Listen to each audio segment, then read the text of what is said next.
K Balasubramani அப்படிங்கிறவர் கோயம்புத்தூரை சார்ந்தவர். இவரை ஒரு 30-40 பேர் சேர்ந்து அடிக்க போயிருக்காங்க.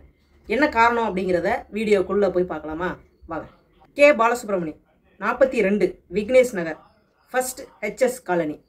இந்த இடத்த சேர்ந்தவர் தான் பாலசுப்ரமணி. இவர் வீட்டில் கிட்டத்தட்ட 10க்கும் மேற்பட்ட நாய்களை வளர்த்து வர்றாரு. எந்த நாய் அப்படின்னா, வெளிநாட்டிலிருந்து இறக்குமதி பண்ணப்பட்ட நாயை பிரீட் பண்ணி வெளியில விற்கிற மாதிரியான வியாபார ரீதியான நாய்கள் இல்லைங்க. தெரு ஓரமா இருக்கிற நாய்க்குட்டிகளை எடுத்து வீட்டுல இருந்து வளர்த்து அந்த நாய்க்குட்டிகளுக்கு என்ன மாதிரியான பராமரிப்புகள் தேவையோ அதை செஞ்சுட்டு வர்றாரு. இவர்கிட்ட இருக்கிற இந்த நாய்க்குட்டிகள் மட்டும் இல்ல, வெளியில தெருவில் இருக்கிற நாய்க்குட்டிகளுக்கும் இவரால் முடிஞ்ச அளவு சாப்பாடு கொடுத்துக்கிட்டு வர்றாரு. அவரை நான் நேர்ல எல்லாம் பார்க்கல.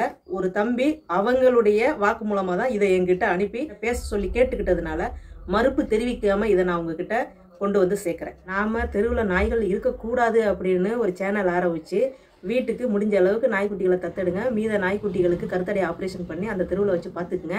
அந்த தெருவில் இருக்கிற வரைக்கும் இருந்துட்டு அது உயிரை விட்டுருச்சுன்னா அதுக்கப்புறம் நாய்க்குட்டிகளோட உற்பத்தி இருக்காது அப்படிங்கிற ஒரு விஷயத்த நம்ம சேனல் மூலியமா கற்பிச்சுக்கிட்டே வர்றோம். இதை எடுத்துக்கிட்டு நிறைய பேர் நல்ல விதமா பயன்படுத்துறாங்க. சில பேர் என்ன பண்றாங்க, கமெண்ட் அடிச்சு உங்களுக்கு வேற வேலை இல்லையா அப்படின்னு சொல்லி டிஸ்கஸ் பண்றாங்க. நம்ம எதை பத்தியும் கவலைப்படலை. நம்ம சேனலோட நோக்கம் என்ன அப்படின்னா, எல்லா விஷயங்களை பத்தியும் பேசுறோம். அதுல முக்கியமா இந்த திருநாய்களுடைய கஷ்டங்களையும் அதோட துன்பங்களை துயரங்களை நம்ம சேனல்ல பேசிக்கிட்டு தான் வர்றோம். ஸோ நம்மளுடைய நோக்கம் இந்த தெருவில் நாய் நிற்கக்கூடாது அப்படிங்கிறதான். என்னோட சேர்ந்து உங்க எல்லாருடைய நோக்கமும் அதுதான். ஆனா அந்த தெருவில் நிற்கிற நாயை எப்படி கட்டுப்படுத்துறது அப்படிங்கிறதுல தான் அந்த ஒத்துமை அப்படிங்கிற ஒரு விஷயம் வேணும்.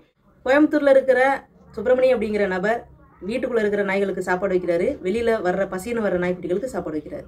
அப்படி 2 இடத்துலயும் சாப்பாடு வைக்கிறதுனால அந்த தெருவில் இருக்கிற அத்தனை பேருக்கும் எதிரியா மாறிடுறாரு. எப்படி எதிரியா மாறிடுறாரு, பார்க்கப்படுறாரு. இப்போ வீட்டுக்குள்ள இருக்கிற நாய்கள்ல ஒரு நாய் குட்டி போட்டுருச்சு. அவருக்கு சாப்பாடு வைக்கிறதுக்கு வசதி இருக்கே தவிர கருத்தடை பண்ற அளவுக்கு அவர்கிட்ட வசதி இல்லைன்ற காரணத்தினால இந்த குட்டி போட்ட நாயை என்ன செய்யறன்னு தெரியல, அதே வீட்டுக்குள்ள வச்சு வளர்த்துட்டு இருக்காரு. வெளியில இருக்கிற நாயில ஏதோ நாய் குட்டி போட்டுருச்சு. அந்த குட்டி போட்ட நாயை ரோட்ல போறவங்களை கடிச்சிருச்சு. உடனே எல்லாரும் என்ன செஞ்சிருக்காங்க, இவர் வீட்டுக்குள்ள இருக்கிற நாய் தான் வந்து வெளியில போன அந்த ஒரு நபரை கடிச்சிருச்சு அப்படின்னு சொல்லி ஒட்டு மொத்தமா சேர்ந்து இவர் அடிக்க வராங்க. இவர் என்ன செய்வாரு, ஆல்ரெடி அரசு அதிகாரிகள்கிட்ட போய் முறையிட்டுக்கிட்டே இருக்காரு. இந்த நாய்க்கெல்லாம் கருத்தடை ஆப்ரேஷன் பண்ணுங்க, என்கிட்ட இவ்வளவு நாய் பிரிய போச்சு, எனக்கு வேற வழி இல்லை, நான் என்ன செய்யறேன்னு தெரியல அப்படின்னு அதுக்கு ப்ரூஃப் வச்சிருக்காரு. அவர் அரசு அதிகாரிகள்கிட்ட பேசுறதுக்கான ப்ரூஃப் இருக்கு. இப்போ உதவி பண்றேன் அப்படின்னு சொல்லி வர்ற ஒரு இளைஞரை போய் நாடி இருக்காரு. எனக்கு உதவி பண்ணுங்க, இது போல நான் பிரச்சனைகள்லாம் மாட்டிக்கிட்டேன் அப்படின்னு. அந்த இளைஞர் உள்ள வர்றாரு. உள்ள வந்து இவருக்கான உதவியை செய்ய போகும்போது அப்பதான் இவருக்கு புரியுது எங்க தப்பு நடக்குது அப்படிங்கிறத.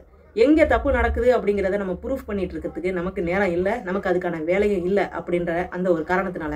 ஏன்னா அந்த தம்பி வந்து ஐடியில வேலை பார்த்துக்கிட்டு இருக்காப்புல, அவருடைய பொழப்ப பார்க்கணும், அதே நேரத்தில் இந்த சேவையும் செய்யணும் அப்படிங்கிறதுனால நான் இந்த வேலையை பண்றேன், எனக்கு கொஞ்சம் ஒத்துழைப்பு கொடுங்க அப்படின்னு சொல்லி தெருவுக்குள்ள வர்றாரு. வந்தா இவரையும் அந்த 15 நாய் வச்சு வளர்க்குற அந்த பாலசுப்ரமணியன் அவரையும் நம்பல, எல்லாம் அங்கங்க தெரிச்சு ஓடுது. ஏன் தெரிச்சு ஓடுதுன்னு ஒத்து கவனிக்கையில தான் தெரியுது, இந்த நாய்களை நல்லா கட்டையை வச்சு அடிச்சு ரத்தம் வர்ற அளவுக்கு அதை வந்து துன்புறுத்தியிருக்காங்க. ரொம்பவே கஷ்டமா இருக்கு. நாய்களை பார்த்து ஒன்னொன்னா கொண்டுகிட்டே வந்தோம்னா நாயோட உற்பத்தி குறைஞ்சிடும் அப்படின்னு யார் சொன்னது? நாயோட உற்பத்தி குறையாது. நான் பேசுறத சில பேருக்கு கேட்கறதுக்கே எரிச்சலா வரும், ஆனா உண்மை அதுதான். நாயை வச்சு சம்பாதிக்கிறவங்க நிறைய பேர் பரவிக்கிட்டே வராங்க இங்க. அது புத்துல இருந்து கிளம்பி வந்த ஈசல் மாதிரி ஒரு நாளைக்கு கண்டிப்பா வெளியில வரும் எல்லா உண்மையும்.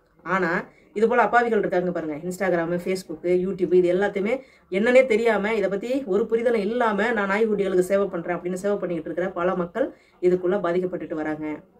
ஸோ தயவு செய்து மக்கள் ஒரே ஒரு விஷயம் புரிஞ்சுக்கணும். இந்த தெருவில் இருக்கிற நாய்கள் எல்லாம் ஒன்று ஒன்றா பிடிச்சிட்டு போய் அதுக்கு கருத்தடை ஆப்ரேஷன் பண்ணணும் அப்படின்னா ஒரு 2500 ரூபாய் தேவைப்படுது வேனு. அதே போல் நாய்க்குட்டியை பிடிக்கிறதுக்கான அந்த ஊழியருக்கான சம்பளம் அப்படின்னு இந்த தம்பிக்கு ஒரு செலவு இருக்கும். அப்போது 15 நாளைக்கு ஒரு தடவை ஒரு நாயை பிடிக்கலாம், அல்லது மாதத்துக்கு ஒரு நாய் தான் பிடிக்கலாம் அப்படிங்கிற கண்டிஷனில் அவங்க ஒன்று ஒன்றா பிடிச்சிட்டு போய் கருத்தடை ஆப்ரேஷன் பண்ணி கொண்டு வந்து விடுறாங்க.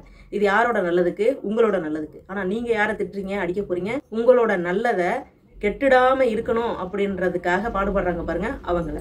இங்க நீங்க செய்ய வேண்டியது, அவங்க இறங்கி தெருவில் வேலை பார்க்குறாங்க அப்படின்னா நீங்க ஒதுங்கி வீட்டுக்குள்ள போய் உட்காந்துக்கலாம், அல்லது உங்க வேலையை போய் பார்க்கலாம் அப்படிங்கிறது மட்டும்தான். ஒரே ஒரு விஷயம் தாங்க, இங்க மக்கள் எல்லாரும் ஒன்று சேர்ந்து அரசுகிட்ட தான் கேள்வி கேட்கணும். ஆனால் நம்ம அரசுகிட்ட கேள்வி கேட்க பயப்படுறோம். இப்போ இருக்கிற கண்டிஷனுக்கு அரசுக்கு இதுதான் வேலை அப்படின்றது கிடையாது. அவங்களுக்கு பலதரப்பட்ட வேலை இருக்கும்.